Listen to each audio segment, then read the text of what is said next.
La situation des personnes détenues qui devraient être libérées sur la base de la loi d'amnistie est confuse et tous ceux qui ont été victimes d'arrestations arbitraires et abus de qualification du parquet régional, ne sont pas encore libérés. Tous ceux qui avaient bénéficié de liberté conditionnelle avec des bracelets électroniques encombrants et avilissants sous le régime de terreur, n'ont pas été libérés de leur chaîne.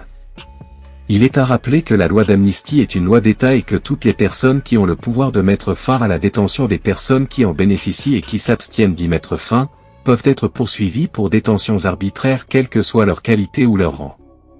Il a été relevé les situations suivantes. 1. Les personnes renvoyées devant les juridictions de jugement et dont les dossiers ont été programmés à des dates différentes et lointaines.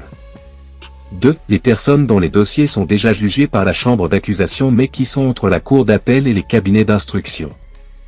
3. Les personnes dont les dossiers se trouvent devant la chambre d'accusation et qui n'ont pas encore fait l'objet d'aucun traitement définitif.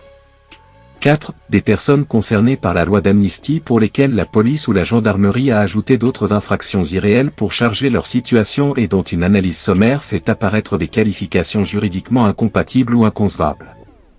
5. Il y a des militaires qui font l'objet d'un transfèrement à Dakar et qui dépendent de la juridiction de Ziguinchor. 6. Enfin, il y a les personnes renvoyées devant les juridictions de jugement et dont les dossiers n'ont pas été enrôlés par le parquet.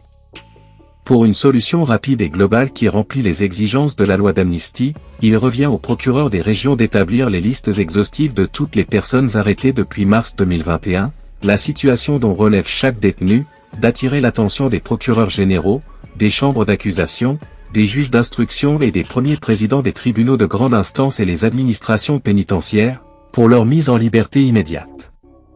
Tout le formalisme invoqué ne se justifie pas, puisque c'est la loi d'amnistie qui est le fondement juridique de la disparition des infractions qui leur avaient été à tort et arbitrairement imputées, et qui efface les crimes ou délits.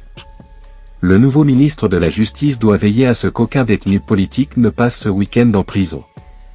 Les parents ou amis de personnes non encore libérées ou qui traînent toujours le bracelet électronique, peuvent dès lundi 15 avril se rapprocher des avocats ou téléphoner au 00221 77 428 79 66 ou 00221 33 822 83 12 sans bourse déliée.